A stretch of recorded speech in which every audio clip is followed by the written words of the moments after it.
charity, Essex, but I want to talk to you about something else now on the show. And when you're trying to raise awareness for a good cause these days, you've got to do something quite eye-catching, haven't you, to really make that message stand out. So how about this?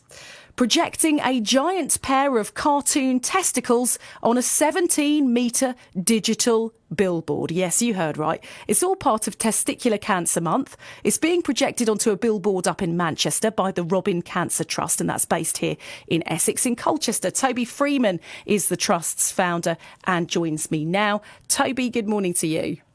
Morning, Sonia. That took a turn, didn't it? Very sombre to very silly. Yes, that's usually what happens on the breakfast show. We need a bit of that. So where did the inspiration for these giant testicles come? So the inspiration, the inspiration was actually from a tweet I saw from Dragon Den's latest dragon, Stephen Bartlett, about his book being projected onto Europe's second largest digital billboard. And I thought, well, let's get a giant pair of testicles up there to raise awareness in Testicular Cancer Awareness Month. So it's just an idea I had, and it sort of all came about very quickly working with the I Love MCR campaign up in Manchester. Within about 3 weeks, we just pulled a really dedicated and passionate team together and made it happen. Obviously, a big old trek for us, but although we're based in Essex, we do have a national reach, and it just seemed like the perfect way to do something big, bold and brash, grab some attention, raise awareness for both Testicular Cancer Awareness Month and what we'll be doing throughout that, and also, just try and raise awareness, talk to survivors and be up in Manchester and, get guys checking themselves effectively. What's been the response like up in Manchester? It's been brilliant, and it's been really good across the board. We had people stopping and taking pictures, especially on social media. The response has been brilliant. It was covered by I Love MCR, who have a really large following online. Local publications like The Mank, which is sort of like a localised lad Bible type, digital media. And then we got on Yahoo and Granada Report. So it was just sort of kept spiralling, and it's the press keeps coming in. It's really, really heartwarming to see. And we've got lots of other things planned in the month too. Excellent. Are we going to see any of the posters being brought down south here in Essex? Might we see them cropping up on a billboard near us in the county? Well, I tell you what, it was a one-off event. I hadn't really thought sort of further afield, but I keep getting offers. So yes, why not? The more places we can get our testicles, the more places we can, grab attention, reduce that stigma around talking about these type of things, have a bit of a laugh, but also really get our life-saving message through. So anywhere I can put my testicles, I shall, Sonia. Fantastic. Not a line I expected to hear on the breakfast show, but it doesn't surprise me.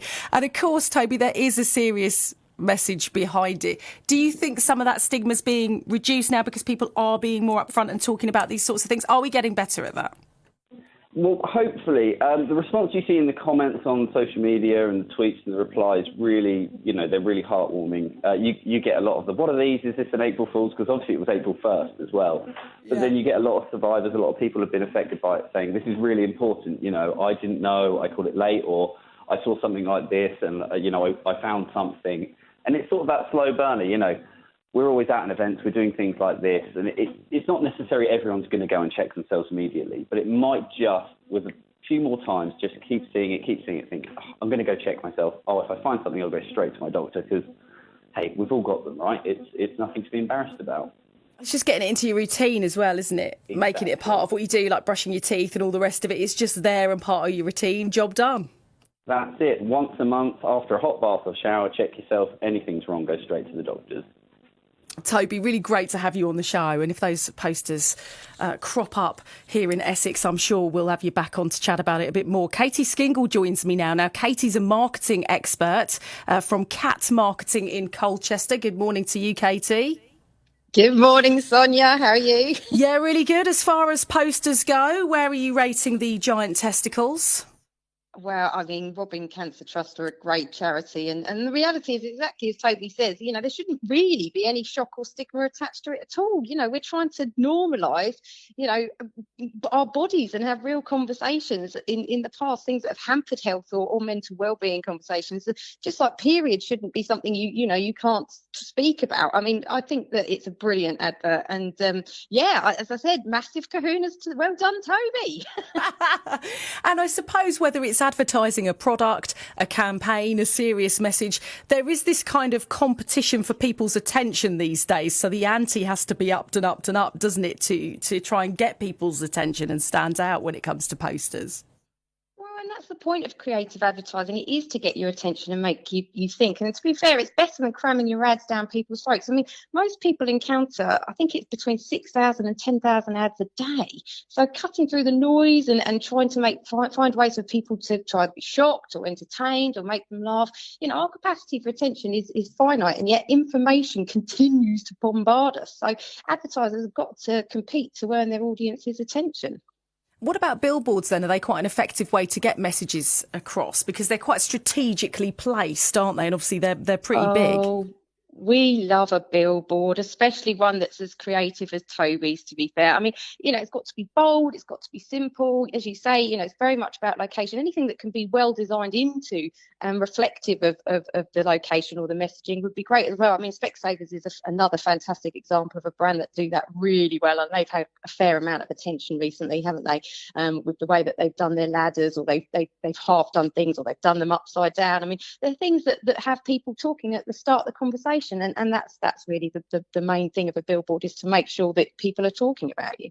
Yeah, and you know, you touched on Specsavers there. You know, advertising campaigns work when they have slogans attached, which then go into everyday conversation where people will joke, should have gone to Specsavers, when they're talking about something unrelated. But you know, your brand has cut through if people are having conversations using your strapline for your ad.